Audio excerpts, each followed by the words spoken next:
there's a side of New Jersey that rarely appears on travel maps.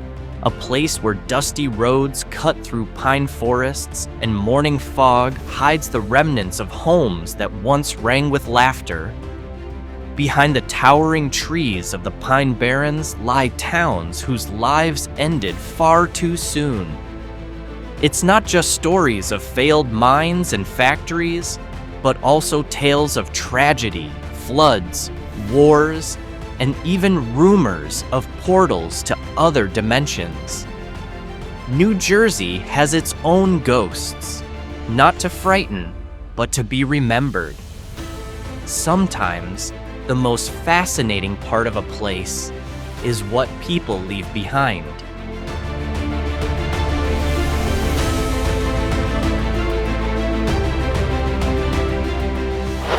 In the heart of Monmouth County, Allaire Village once stood as a symbol of progress. Around the 1820s, the village produced thousands of tons of cast iron shipped to New York and Philadelphia, some even used for steamboats on the Hudson River. Over 400 people lived here, complete with schools, churches, and small shops under the guidance of James P. Allaire, the town's founder. But as local iron ore ran out and coal prices rose, the fires in the furnaces began to die. Today, the village has been restored as a living museum where visitors can watch blacksmiths at work just as they did 2 centuries ago.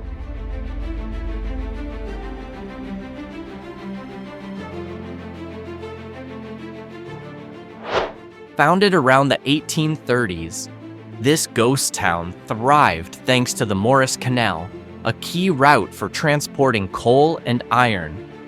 But as steamboats and railroads took over, the village was slowly abandoned. Now, Waterloo serves as a living museum where history and nature intertwine. Folk music festivals occasionally animate the space, and visitors come to enjoy its quiet, mysterious atmosphere, especially when fog drifts over the old canal. Legend says some former residents never truly left, lingering in spirit even when unseen.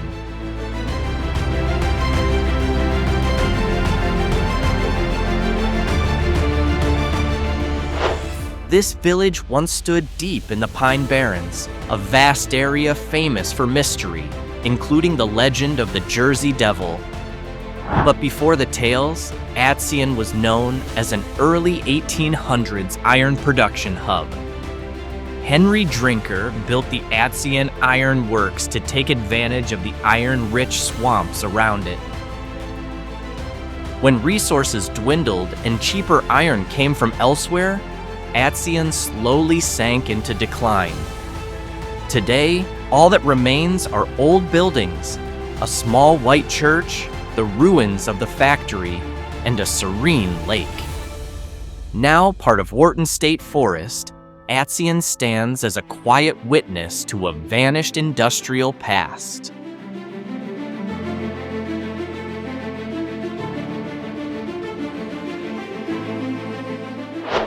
Still deep in the dense Pine Barrens, the remnants of Hampton Furnace stand, a former iron processing village now reduced to memory. In the 19th century, this place was one of New Jersey's busiest iron production centers.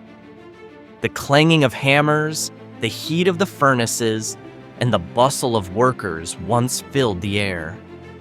But when the local iron industry collapsed, the village slowly vanished, swallowed by time and overgrown forest.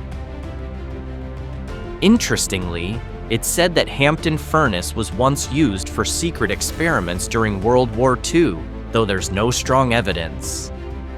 Some daring explorers who have ventured through its paths claim to hear the hum of old machinery in the forest, even though nothing is there. Today, all that remains are stone foundations and dirt roads almost overtaken by nature.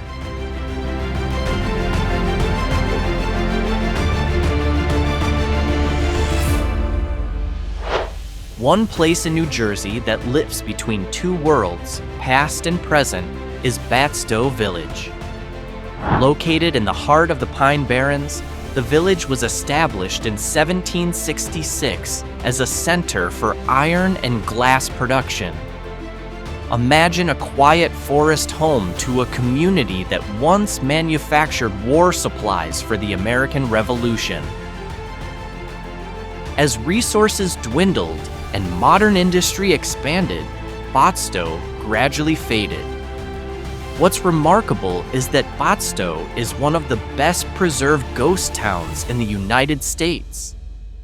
The government has turned it into a historic site, complete with guides and buildings that visitors can still enter.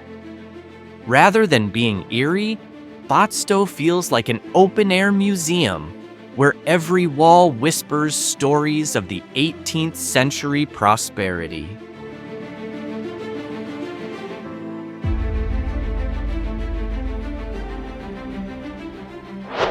This town was born from the paper industry in the early 1800s, led by Isaac Potts, who used the Batsto River to power his mills.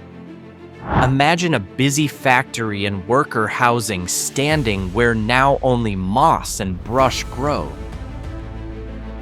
But when water and raw materials ran low, Harrisville was abandoned. A massive fire in 1914 destroyed the remaining buildings, leaving red brick walls that now frame the past. Today, Harrisville is protected within Wharton State Forest, preserving a glimpse of its industrial history amid the Pine Barrens.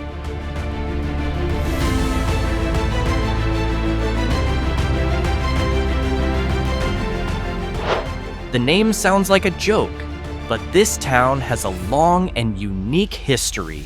Located in Ocean County, Double Trouble was once a hub for cranberry farming and pine wood processing. The name itself reportedly came from the two dams in the area that frequently failed at the same time, a double trouble that became the town's identity. Life in the village gradually faded as modern technology replaced traditional industries. Today, all that remains are wooden houses, old warehouses, and canals that still shimmer under the sun. Double Trouble is now a state park that continues to produce cranberries on a small scale. So while it's called a ghost town, the village is alive in its own way, peaceful, green, and full of memories from the past.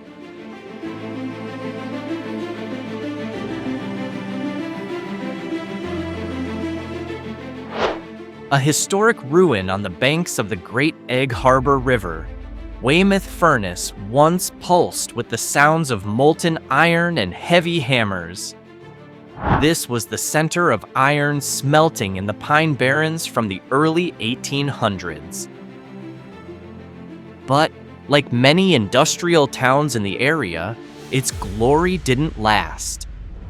As iron ore ran out and modern machinery took over, Weymouth gradually lost its heartbeat. Today, only old brick arches and factory foundations remain, slowly being reclaimed by moss and forest.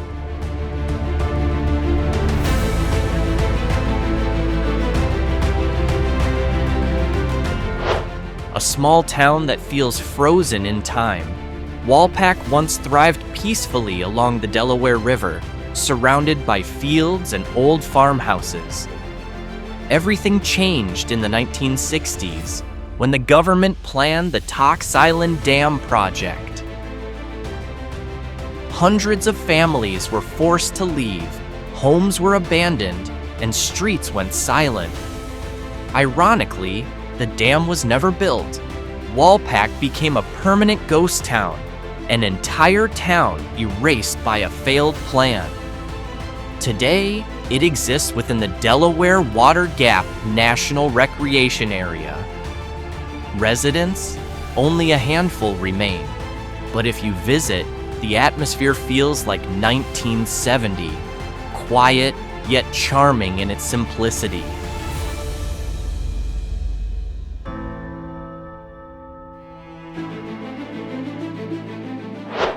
The name sounds harsh, but it's full of history. In the 19th century, Foul Rift grew as a small settlement of fishermen and grain mill workers, taking advantage of the river's fierce and deadly currents. But nature was never kind for long.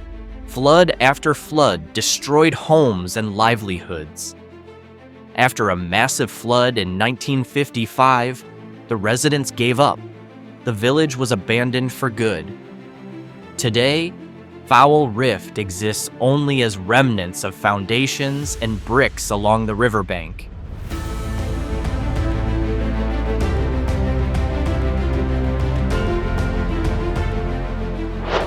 Next, we step into something a bit explosive. Amatol wasn't a farming town or a mining village like most ghost towns. It was born from war. Built in 1918, Amatol was a company town for workers producing the explosive of the same name, a mixture of TNT and ammonium nitrate. When World War I ended, the demand for weapons vanished, and so did the town. Within months, thousands of residents left, leaving empty houses and decaying munitions factories under the New Jersey sun. Interestingly, in the 1920s, the site was converted into Amatol Raceway, a legendary car racing track used by some of America's top drivers.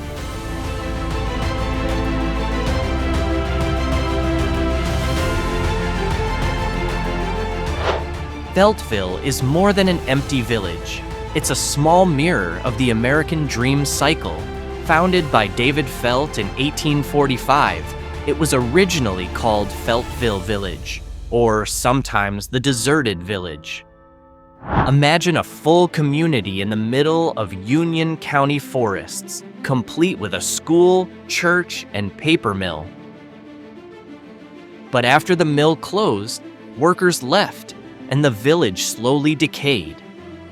Strangely, a few families still live there today, making it a semi-ghost town with a mysterious aura.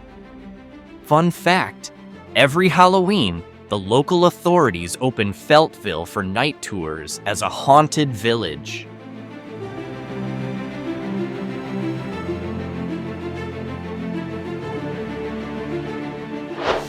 Next, we move to a place that became a symbol of innovation, Speedwell.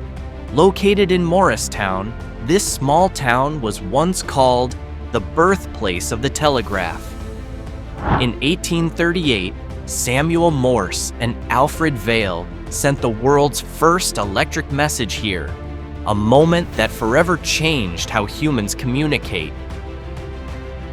But after the industrial era faded, Speedwell gradually declined. Workshops, factories, and workers' houses were abandoned, leaving shadows of the past quietly standing among the trees. Interestingly, some of Speedwell's buildings are now preserved as a historic site. Visitors can see the very ironworks where Morse worked, connecting directly to a pivotal moment in history.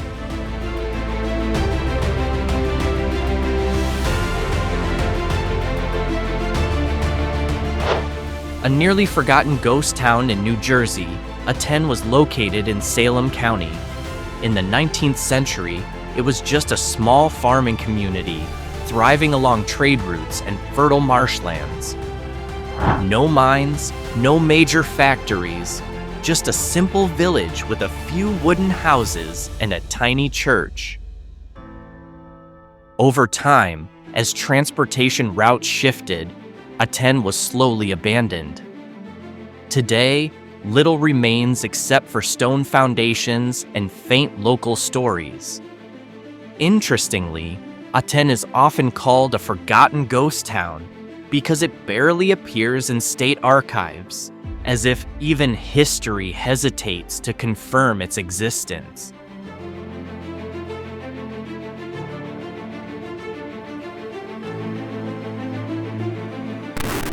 This ghost town is a mystery that grew wilder than any factory or farmland could. Nestled deep in the Pine Barrens, Ong's Hat is known not for industry, but for the strange legends surrounding it.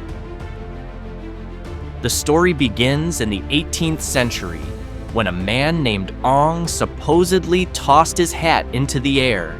It got caught in a tree branch, giving the area its name. By the 20th century, the tale had grown stranger. Rumors of secret laboratories and portals to other dimensions spread through flyers and radio. Today, Ong's Hat is considered America's first digital myth, a mix of conspiracy, science, and urban legend. No buildings remain, but the story lives on, sparking curiosity. Is there really another world hidden there?